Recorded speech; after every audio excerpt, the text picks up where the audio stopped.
And now to discuss why the right is living in the United States of making crap up, ladies and gentlemen, here is Rachel Maddow. Good evening, Rachel. Good evening, Keith. Thank you very much for that. Can we do this in sync? Papers? Oh, sure. Ready? All right, yeah, okay, let's go. All right, go. Your turn. That was spectacular. I quit. We've peaked. It's over. Is Lawrence ready to go? Go out and have a quick pop with Lewis. How's that? Thank you. Good night. Good night. And thanks to you at home for staying with us for the next hour. Oh my God. Oh my God. Oh my God. Oh my God. Oh my God. Oh my God. Did you hear? Did you hear? Get this. 1/10 of the entire United States Navy and $200 million a day is what it's going to take to send Barack Obama on a trip to India. I know. Did you hear about this? Taxpayers are spending $200 million a day, and the U.S. Navy is providing 34 warships just to send Barack Obama to India. Did you hear about this? No, really, did you hear it? I totally heard about this.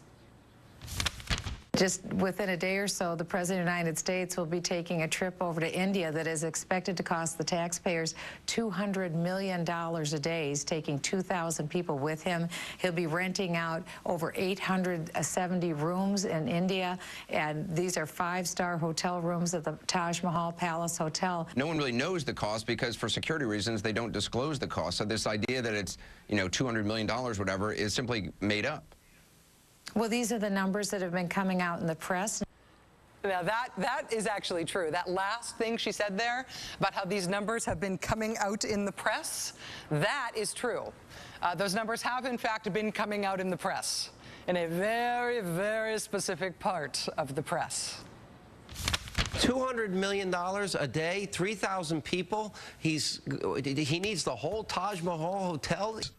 That's actually reported. I mean, it seems like that. No. It's $2 billion. Yeah. We have 34 warships. Have you seen this? 507 rooms at Taj Mahal, 40 airplanes, $200 million a day. This nation will spend on Obama's trip to India. What's Obama about to do? Go on a trip to India that will cost $200 million. That's $200 million per day. I will tell you, unequivocally, this has been reported. Go to the internet, go take a look. I'm not making this up. The show's not making this up. Go to the internet. I'm not making this up. This stuff is on the internet. It's true on the internet. You want to know what else is true on the internet? Canned unicorn meat with sparkles. You want to know what else is true on the internet? And zoom in a little bit and a little bit closer. What does that look like to you?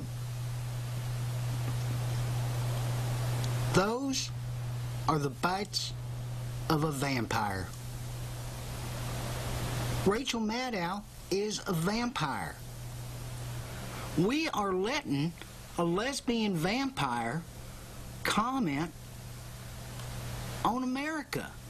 I love that guy. Sometimes what you learn about on the internet, sometimes when you learn about what people think is true on the internet, you learn about it in weird ways. For example, at some point recently, somebody started screaming at me in all caps on Twitter, "Why don't you ask Obama why Muslims are exempt from Obamacare?" Now, your immediate natural response to that is, oh, this is very sad. This is a crazy person who thinks that Muslims are exempt from health reform. This is sad that this crazy person is crazy and thinks that. But at least all they're doing is yelling at me about it in all caps on the internet. Turns out it is more than just one crazy person on the internet. If you go on Google right now, I know this from experience, if you go to Google and you try to search for articles about this allegation, Muslims exempt from Obamacare, to see if other people believe this crazy thing, you only get as far as typing in Muslims before Muslims exempt from Obamacare pops right up. It is not true, of course, but people believe this stuff. There is a lot of stuff on the internet. Stuff being on the internet is not a guarantee that it is true. And this has been true, and this has been an issue as long as there has been an internet and a rumor mill before that. But today, we have an alternate self-contained right-wing media universe, the right-wing websites and talk radio and the right-wing TV network. And in that alternate self-contained right-wing media universe, this stuff is not just repeated as if it is fact, it is made into de facto fact. In the alternate self-contained right-wing media universe, this whole we're spending $200 million a day to send Barack Obama to India thing is true because they've confirmed it for each other. They looked it up on the internet and it's totally there. Their friends said it, right alongside the unicorn meat. I will take the liberty this time of dismissing as absolutely absurd this notion that somehow we were deploying 10% of the Navy, some 34 ships and an aircraft carrier in support of the president's trip to Asia. That's just comical.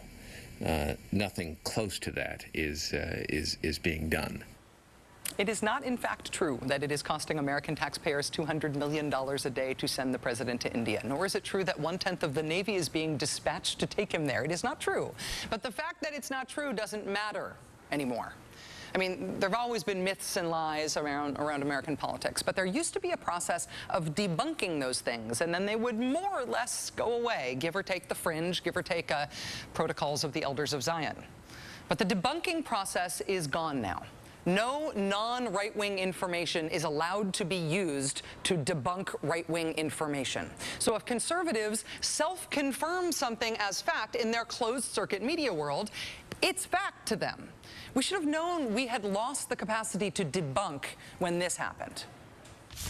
They're going to be saying, no, you can't give this person a hip replacement. They're too old. This will be done by this federal board, which is really the death panel that Sarah Palin was talking about. The death panels, yes, back in the news again. He warned Americans about so-called death panels. Those death panels, which created a big controversy. There weren't death panels in health reform. Democrats, in fact, accepted a Republican-proposed idea to promote living wills, where people say what they want their own end-of-life care to be. That is not a death panel. There are no death panels. There never were. But in the alternate self-contained right-wing media universe, death panels are real. In that world, it's true. They've confirmed it with each other, and it is therefore unquestionable. The reason this is more than just funny or sad is that when people who are informed by their time in the alternate self-contained right-wing media universe, when those people move on in life, sometimes what they're moving on to is getting control of parts of the government. I'm very concerned about the international moves they're making, particularly the question that there was about moving the United States off of the dollar and onto a global currency. Between 1942 and 1947, the data that was collected by the Census Bureau was handed over to the FBI and other organizations at the request of President Roosevelt, and that's how the Japanese were rounded up and put into the internment camps. I'm not saying that that's what the administration is planning to do, but I am saying that private personal information that was given to the Census Bureau in the 1940s was used against Americans to round them up. Did you hear that the census is being used as a tool by the Obama administration to round up conservatives and put them in internment camps just like the Japanese in 1940? I totally heard that. Now the census is over, so you may be watching this from a conservative internment camp right now. If you are, I apologize for any offense. But the idea that the U.S. Census, mandated by the Constitution, is a thinly veiled conspiracy to round us all up and put us in internment camps, the idea that Barack Obama has a dastardly plot to eliminate the dollar and create a one-world currency, those things aren't just stupid, they're true on the political right. And because she is undebunkable in today's media world, Michelle Bachmann is now vying to become the #4 Republican in the leadership of the United States House of Representatives. Things that are true only in self-contained right-wing media world are leaking out into real politics.